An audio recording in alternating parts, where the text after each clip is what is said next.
사도행전 17장 30절 31절.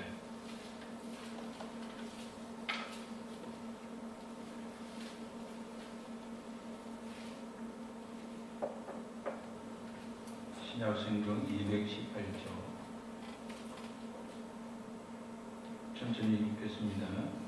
알지 못하던 시대에는 하나님이 광고하셨거니와 이제는 어디든지 사람에게 다 명하사 회개하셨으니 이는 정하신 사람으로 하여금 천하를 공의로 심판하실 날을 작정하시고 이에 그를 죽은 자 가운데서 다시 살리신 것으로 모든 사람에게 믿을 만한 증거를 주셨음이니라 하니라.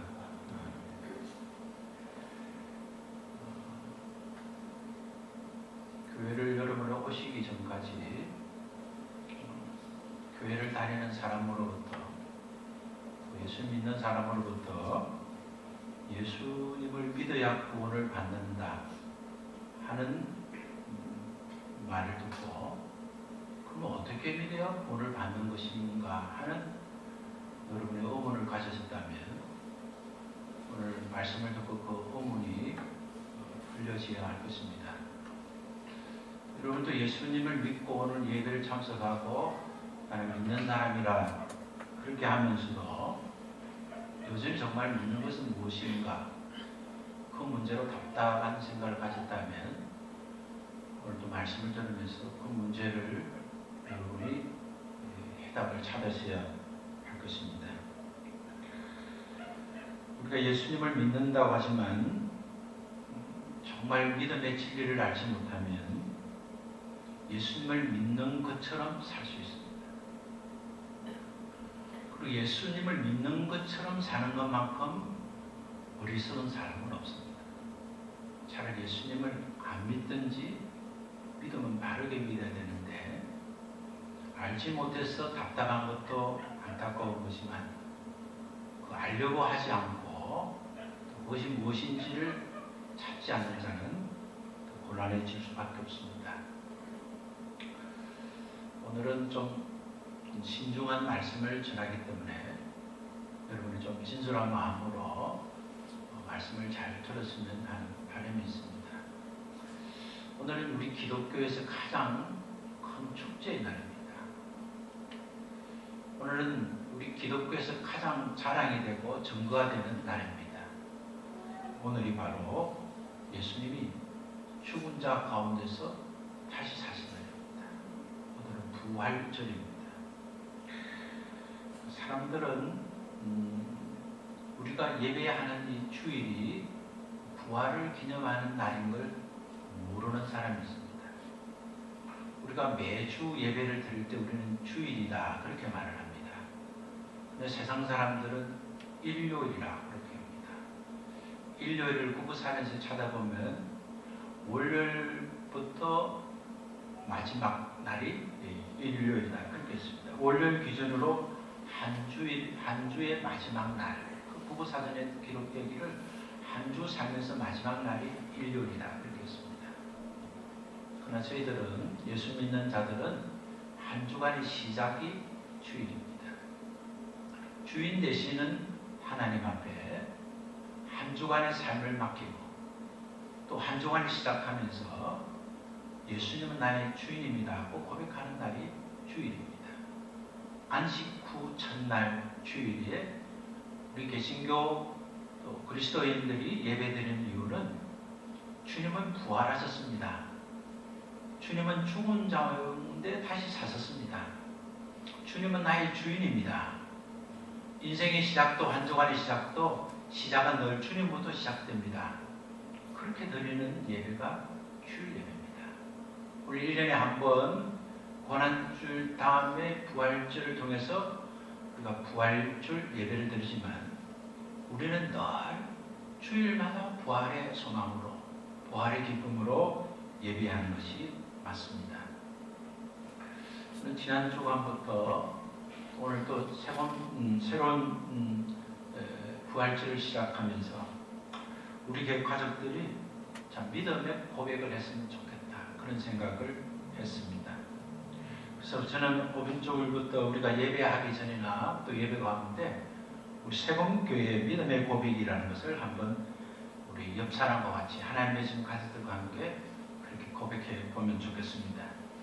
제가 먼저 한번 여러분이 한번 보면서 한번 따라해 봅시다. 사면 옷은 다 같이 그냥 해봅시다. 예수님은 나의 주인이십니다. 예수님은 당신의 주인입니다. 예수님은 우리들의 주인이십니다. 예수님은 세봉교회의 주인이십니다. 우리들은 예수님의 증인입니다. 우리는 날마다 하나님의 은혜로 점점 좋아지고 있습니다. 이런 고백이 우리의 날마다의 고백이 되었으면 좋겠습니다. 예배를 시작하기 전에 우리가 한번 이런 마음의 고백부터 예수님은 나의 주인입니다. 그리고 당신도 예수님은 당신의 주인입니다. 그리고 우리들의 주인이고 교회의 주인이고 우리는 그것을 정언한 정언자고 그런 정언자이기 때문에 그 일을 할 수 있도록 하나님 우리를 날마다 점점 좋아지게 하고 있다 하는 고백이 우리의 진실한 고백이 되기를 바랍니다. 여러분, 우리들의 신앙 고백은 우리가 신앙 고백하고 있는 그리스도는 바로 우리의 주인이십니다. 무당신앙, 무속신앙, 우상을 섬기는 신앙은 살아도 죽어 있는 신앙입니다. 왜냐하면 그 신앙으로 지금은 잘 될 수 있지 몰라도 결국 지옥 가는 길이고 결국 사망에 처하게 되는 길입니다. 이 세상에 사는 사람들, 수많은 사람들 중에 정말 그분들의 업적을 생각하면 그분들의 가르침을 생각하면 그분을 따를 수밖에 없는 분들이 있었습니다. 예수님도 그분들 중에 한 사람이었습니다. 그분의 인격, 그분의 가르침, 그들의 삶의 전반을 보면서 그분을 신으로 섬길 수밖에 없는 그러한 영향력을 주었던 사람들이 있었습니다. 그래서 많은 사람들은 그분들을 믿음의 대상으로 삼고 그분의 모양을 만들기도 하고 그렇지 그들의 가르침을 그들의 신앙의 교본으로 삼고 그분을 신으로 모시고 있습니다.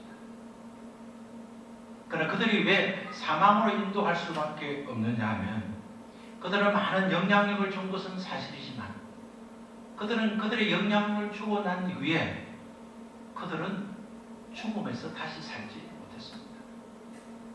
그들은 그들의 삶을 살고 마지막 그들은 죽고 말았습니다. 그러나 예수님은 죽음에서 다시 살아나셨습니다. 예수님은 사망에서 생명으로 우리에게 증거를 주셨습니다. 오늘 읽었던 말씀에 이렇게 말씀하지 않습니까? 알지 못하던 시대에는 하나님이 강과하셨거니와 이제는 어디든지 사람에게 다 명하사 회개하라 하셨으니 이는 정하신 사람으로 하여금 천하를 공의로 심판할 날을 작정하시고 이에 그를 죽은 자 가운데서 달리 살리신 것으로 모든 사람에게 믿음만한 증거를 주셨다. 그렇습니다. 예수님 우리의 하나님 되심과 예수님 우리의 생명으로 인도하시는 것과 예수님이 우리의 구원자 되시는 것은 하나님께서 예수님을 살려주시는 것으로 분명한 증거를 주었기 때문에 그 증거를 보면서도 믿지 않는 자는 심판을 피할 수가 없다는 말씀인 것입니다. 오늘 많은 민족들은 그들의 시간의 기준을 예수님 오시기 전 BC와 예수님 오신 이후의 AD로 나눠져 있습니다. 예수님의 오신 것을 기점으로 그들의 시간과 그들의 삶의 시간을 정하고 있습니다. 그러나 우리는 더 중요한 것은 우리가 예수님을 나의 주인으로 모시는 순간과 모시기 전에 인생은 완전히 우리의 인생의 시간을 바꾸고 있다는 것을 우리는 알아야 됩니다.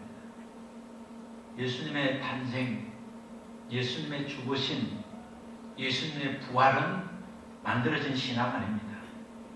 기독교를 만들기 위해서 예수님을 탄생을 예수님의 죽으심을, 예수님의 부활을 만드는 신화가 아닙니다. 예수님은 역사적으로 탄생하셨습니다. 예수님은 역사적 기록으로 십자가에 죽으셨습니다. 예수님은 역사적으로 죽은 지 3일 만에 부활하셨습니다.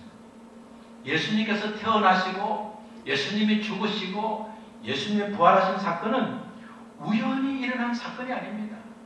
그렇게 일어난 일을 통해서 기독교가 만들어진 신앙 아닙니다. 교리가 아닙니다. 그것은 실제로 일어났던 사건입니다. 성경의 예언대로 일어났던 사건입니다. 예수님은 성경의 예언대로 이 땅에 오셨고, 예수님의 성경의 예언대로 십자가 달려 죽으셨고, 예수님의 성경의 예언대로 다시 사셨습니다. 예수님께서는 예루살렘으로 올라가시기 전에 제자들에게 말씀했습니다. 보라, 우리가 예루살렘으로 올라가노니 인자가 대제사장들과 서기관들에게 넘겨지며 그들이 죽이기를 결의하고 이방인들에게 넘겨주겠고, 그들은 능욕하며 침뱉으며 채찍질하고 죽일 것이나 그는 3일 만에 살아나리라. 주님이 예루살렘에 올라가시면서 주님께서 죽음을 당하시고 십자가에서 죽으시고 부활하시겠다는 사실을 제자들에게 말씀하신 대로, 성경님이 말씀하신 대로, 예수님이 말씀하신 대로 그대로 이루어진 사건인 것입니다. 예수님은 성경의 예언대로 이 땅에 오셨고, 예수님은 성경의 예언대로 십자가에 죽으셨고, 예수님은 성경의 예언대로 부활하셨습니다. 그리고 그 부활하셨던 예수님을 많은 자들이 보았습니다. 그 부활을 첫 번째 목격하는 자는 막달라 마리아입니다. 누가복음 24장에 보면 부활했던 증인들을 기록하고 있습니다. 예수님께서 십자가에 달리셨고 죽으셨던 그날은 이 안식이 시작되는 저녁이었습니다. 금요일 저녁이었습니다. 유대인들은 안식일에는 아무 일도 할 수 없었습니다. 그래서 예수님이 죽으시던 그날에 그들의 간섭에 따라 죽어 시신에게 향품을 발라줘야 되는데 안식이 시작되는 시간이기 때문에 예수님을 사랑했고 예수님의 시신에 향품을 발라주고 싶었던 여인들은 안식이 시작됨으로 향품을 바르지 못했습니다. 그래서 여인들은 향품을 준비했지만 바를 수 없기 때문에 안식일이 지나기만 기다렸습니다. 안식 후 첫날, 주일날 새벽에 안식일이 끝나는 순간 여인들은 예수님이 계시던 무덤으로 달려갔습니다. 여인들이 예수님의 무덤 안으로 들어가서 시신에 향품을 바르고 갔더니 이미 무덤을 가로막고 있는 돌이 옮겨져 있었습니다. 그 여인은 그 안에 예수님이 계시다는 것을 확인했습니다. 여인들은 향품을 발라드리고 싶은 예수님이 무덤 안에 계시지 않음을 보고 근심했습니다. 예수님이 어디 계실까 하고 그들은 근심했습니다. 그때 찬란한 옷을 입은 두 사람이 여인들 곁에 섰습니다. 여인들은 처음 본 경건급 때 두려워서 얼굴을 땅에 대고 두려워하고 있었습니다. 두 사람은 여인들에게 말했습니다. 어찌하여 살아있는 자를 죽은 자 가운데서 찾느냐? 예수께서 갈릴리에 계실 때에 인자가 죄인의 손에 넘겨져 십자가에 못 박히고 제3일에 살아나야 하셨던 말씀을 기억하지 못하느냐? 찬란한 옷을 입은 두 사람의 음성을 듣고 막달라 마리아와 여인들은 주님이 다시 살아나신다는 그 말씀을 기억하게 되었습니다. 새벽 미명의 안식일이 지나기를 기다리며 예수님께 향품을 발라주겠다는 여인은 정말로 그의 걸음이 복된 걸음입니다. 그러나 천사들은 그의 여인의 행동을 칭찬하지 않았습니다. 오히려 왜 예수 그리스도께서 갈릴리에 계실 때에 죽으셨다가 다시 살아난다는 그 말씀을 기억하지 못하느냐고 말씀했습니다. 오늘 우리가 교회를 향한 열심이 필요합니다. 오늘 우리가 하나님의 사랑을 증거할 그 증거의 책임자가 이를 감당하는 게 필요합니다. 그러나 우리가 주님이 부활하셨다는 그 사실을, 부활하신 주님이 나의 주인이 되신다는 그 사실을 알지 못하고 하는 열심은 잘못된 열심입니다. 칭찬받을 수 있는 열심이 아닌 것입니다. 여인은 무덤에 계시지 않는 주님을 바라보면서 근심하고 엎드렸습니다. 그때에 그는 찬란한 옷을 입은 두 사람을 통해서 주님은 다시 사셨다는 복음을 듣게 되는 것입니다. 그것은 급히 일어나서 그 사실을 제자들에게 알렸습니다. 3년 동안 예수님과 함께 공부하고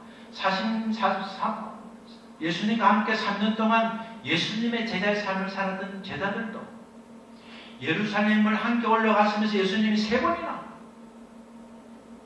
내가 예루살렘에 올라가면 내가 죽임을 당하고 3일 후에 부활한다는 사실을 들은 제자들도 여인들이 예수님의 무덤에서 예수님이 계시지 않는 것을 확인하고 전해주었지만 그들은 그 말을 허탄한 듯이 들었다고 성경은 기록하고 있습니다.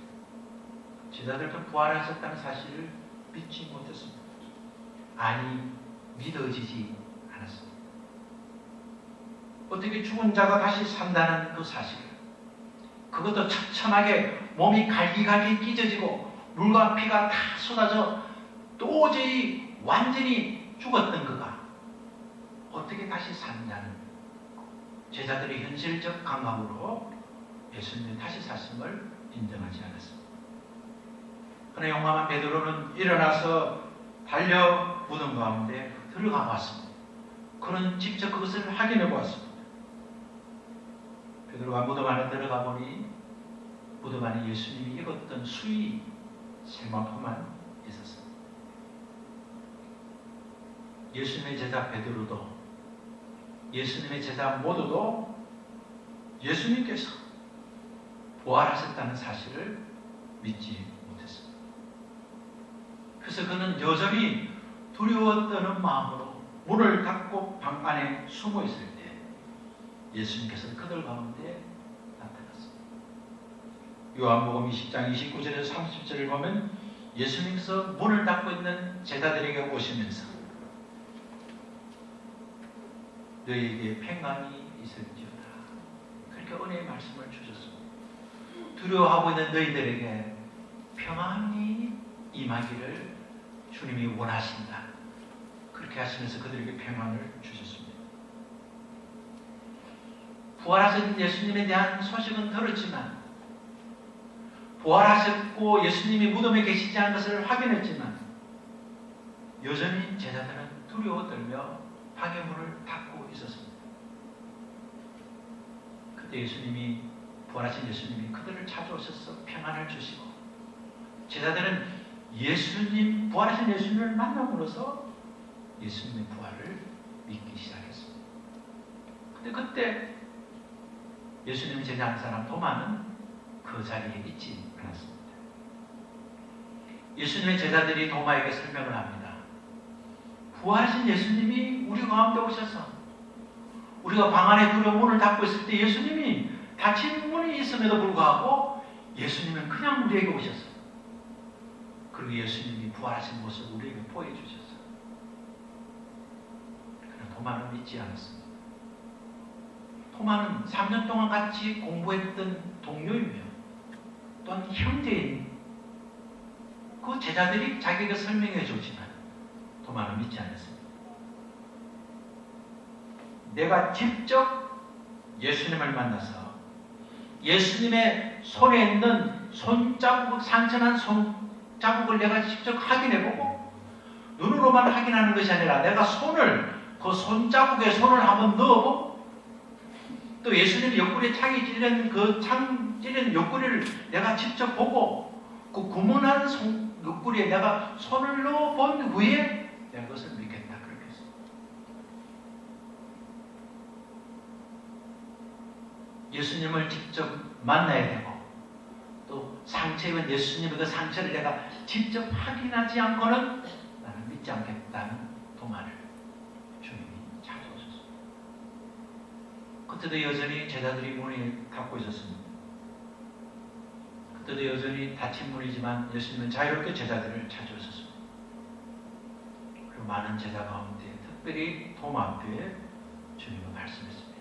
도마야, 너 손을 내밀어 내 손을 보고, 너 손을 내밀어 내 옆구리에 한번 넣어봐라.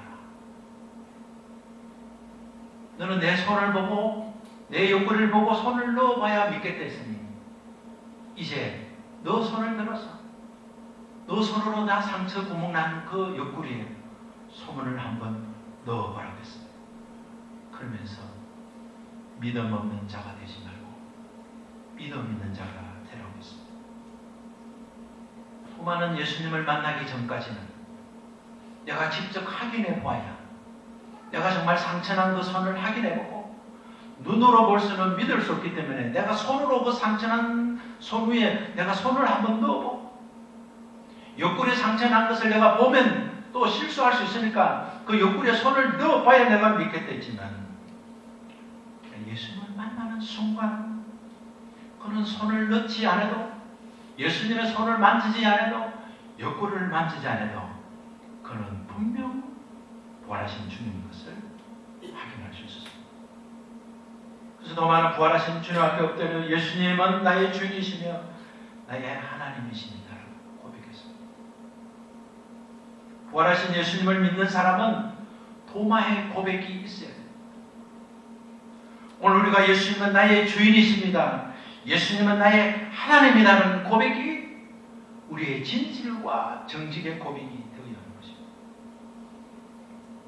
부활하신 예수님은 막달라 마리아, 예수님의 제자, 그리고 500여 명의 사람들에게 동시에 나타났습니다. 한 사람 한 사람을 만나면 착시와 또 그들이 너무 사모하기 때문에 보이는 그런 현상인 줄 알 수 있기 때문에 예수님은 500여 명에게 동시에 그들에게 나타났습니다. 그리고 40일 동안 그들에게 보여주시면서 하나님의 일들을 말씀해 주었습니다. 예수님의 죽으심과 부활하심은 역사에 기록된 진실입니다. 예수님께서 십자가 달렸었던 그 사건은 신화가 아닙니다. 만들어진 이야기가 아닙니다. 기독교를 세우기 위해서 꾸며낸 이야기가 아닙니다. 십자가에 처형시킨 빌라도는 빌라도 보고서를 통해서 예수님의 죽음에 대해서 상세하게 기록으로 남아있습니다. 초기 역사전 요세푸스는 예수님에 대하여 그는 메시아였다, 우리 유대인들의 지도층 사람들에 의해서 고소를 당하고 그는 십자가의 처형을 받으셨다고 그렇게 기록하고 있습니다.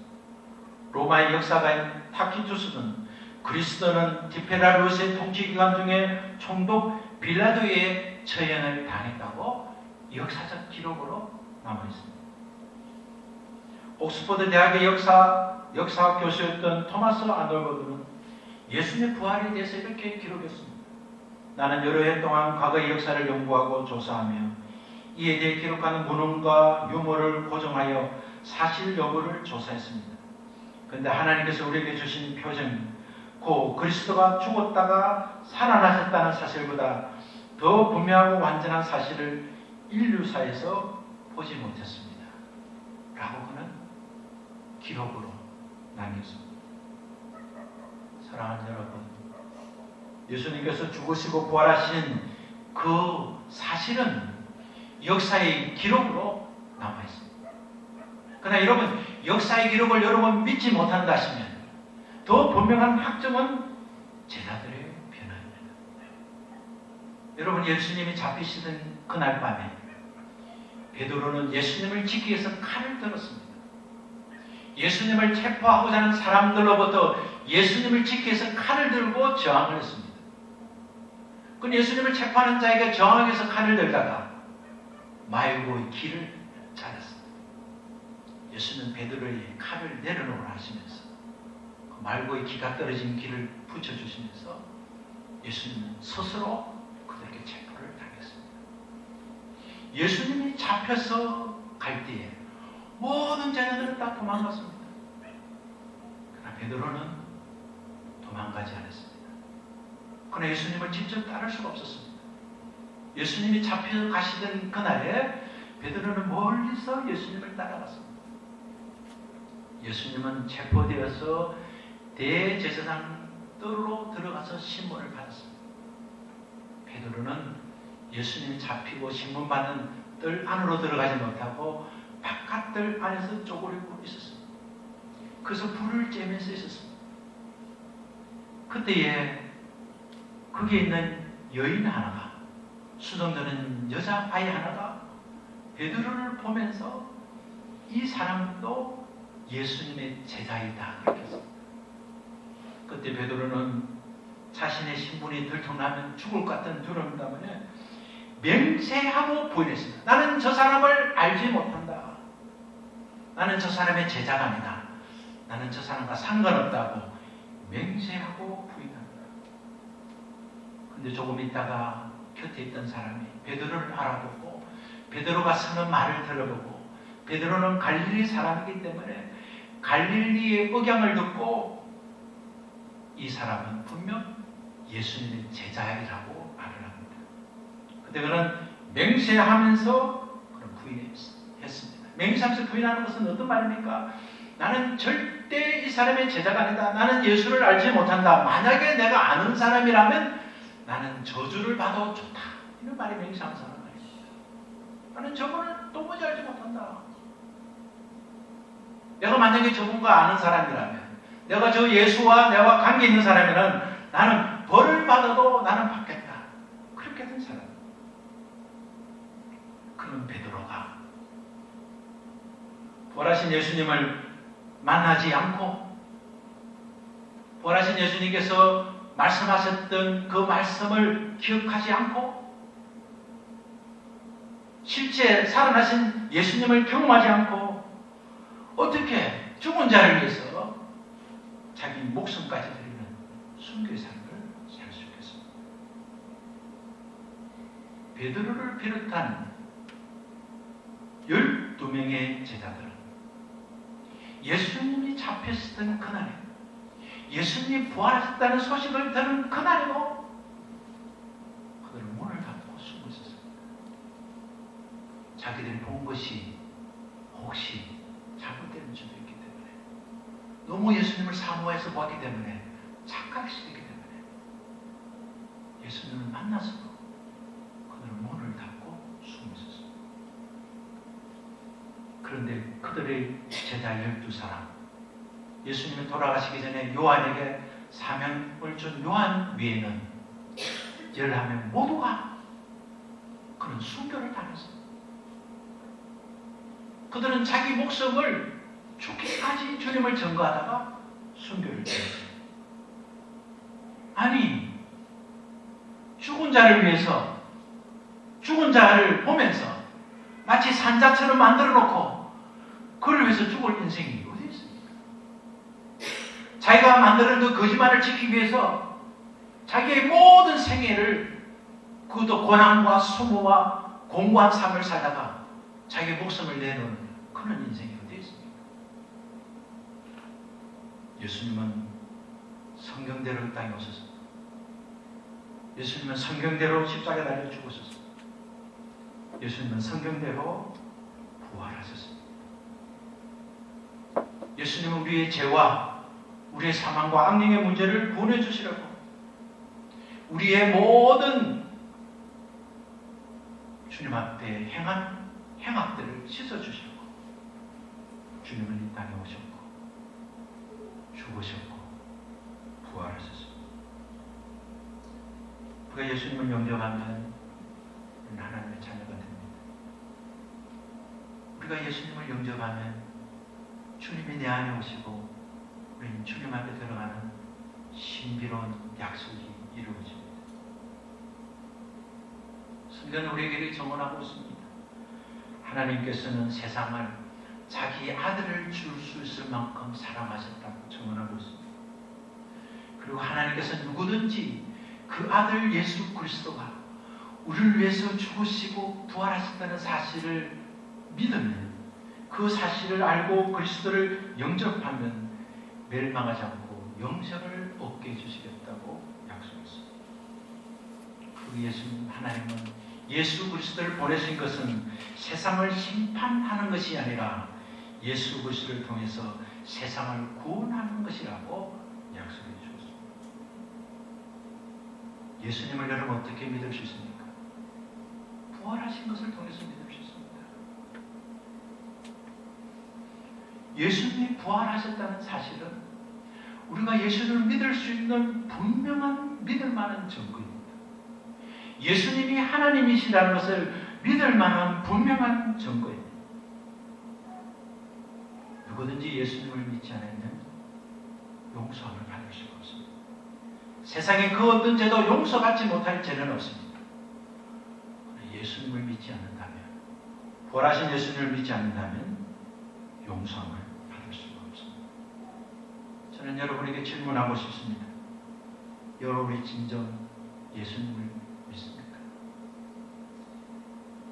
오늘 여러분은 교회에 올 수 있습니다. 오늘 여러분은 예배 드릴 수 있습니다. 그러나 교회 오는 것으로, 예배 드리는 것으로 예수님 믿는다고 말할 수 없습니다.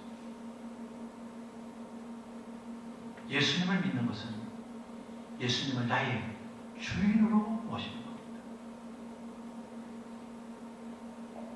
예수님을 주인으로 모시지 않는 자는 그가 얼만큼 교회를 다녔든지, 그가 교회에서 어떤 직분을 받았든지, 그가 주님을 위해서 얼마나 수고를 했든지 상관없이 그들은 심판을 받습니다. 그들은 결코 천국에 갈 수 없습니다. 그들은 결코 하나님의 자녀의 축복을 누릴 수가 없습니다. 하나님이 심판하는 죄는 예수님을 주인으로 모시지 않는 죄를 심판하시기 때문입니다. 아담부터 지금까지 모든 죄의 근원은 예수님을 주인으로 믿지 않는 죄. 우리 입술로 주여 주여 하는 자가 구원을 받는 것이 아니라 우리가 진정 예수님을 주인으로 모시는 자만이 구원을 받게 되는 것입니다. 로마서 10장 9절의 말씀을 한번 보겠습니다. 로마서 10장 9절의 말씀.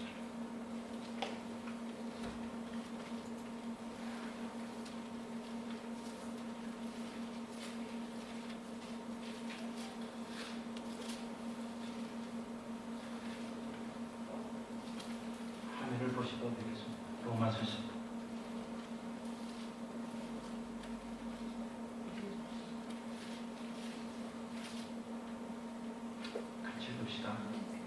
내가 만일 내 입으로 예수를 주라 시인하면 하나님께서 그를 죽은 자 가운데 살리신 내 마음에 믿으면 구원을 받으리라.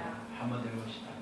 내가 만일 내 입으로 예수를 주라 시인하면 하나님께서 그를 살리신, 죽은 자 가운데서 살리신 것을 내 마음에 믿으면 구원을 받으리라.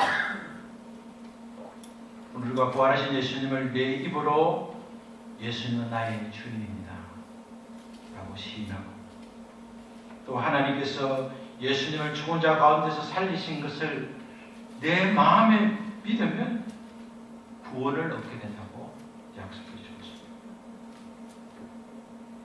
예수님을 나의 주인으로 모시면, 예수님을 나의 주인으로 모시는 순간 나의 모든 문제는 예수님의 문제가 됩니다. 그래서 무거운 짐을 내려놓을 수 있습니다. 그리고 예수님이 이루신 모든 것은 내 것이 됩니다. 내가 아버지의 아들이 되는 순간 나의 모든 문제는 아버지의 문제가 됩니다. 그래서 아버지가 해결해 줍니다. 그리고 아버지의 모든 것은 내 것이 되는 겁니다. 오늘 저는 여러분의 인생 중에서 가장 중요한 선택의 순간이 지금 여러분 앞에 있다, 그렇게 생각합니다. 여러분 지금까지 살면서 입술로 시인했던 그 어떤 순간보다 여러분 정말 중요한 순간에 여러분이 지금 있다고 생각합니다. 오늘 우리가 정말 진실과 정직으로 오늘 우리가 이런 고백을 한다면 우리는 주님이 약속하신 그 약속이 우리 가운데 이루어질 것입니다. 오늘 나의 진실한 그 고백이 우리 인생의 삶을 바꾸게 될 것입니다.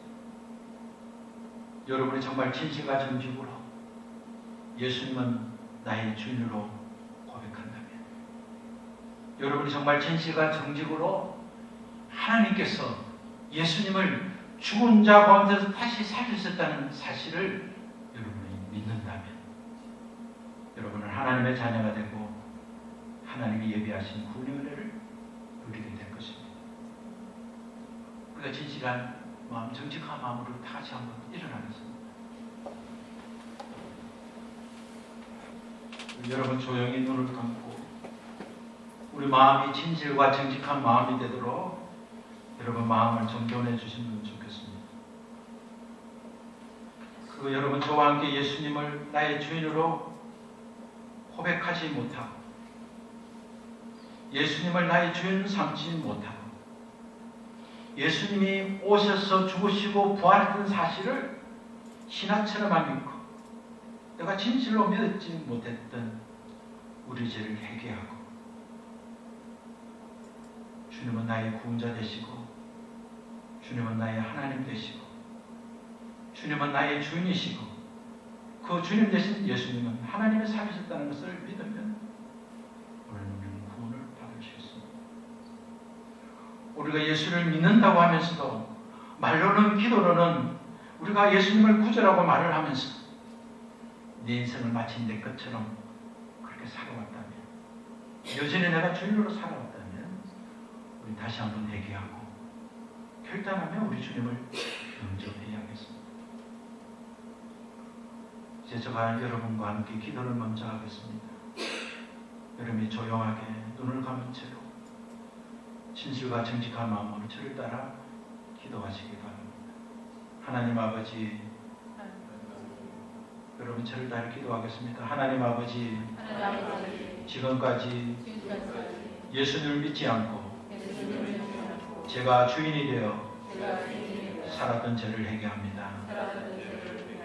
하나님 아버지, 지금까지 예수를 믿는다고 하면서도 여전히 제가 주인이 되어서 살았던 죄를 회개합니다.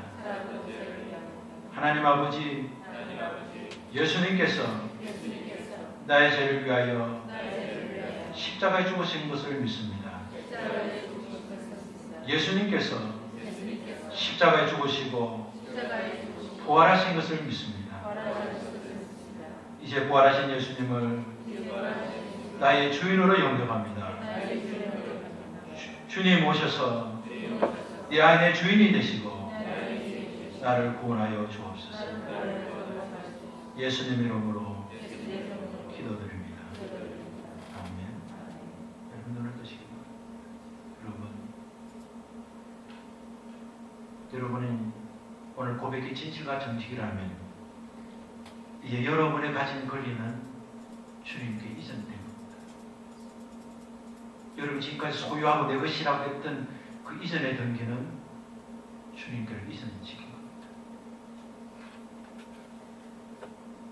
낡은 집에 살다가 더 낡은 집으로 이사가는 것이 아니라 썩어질 곳에 살다가 썩지 않은 곳으로 옮기는 겁니다.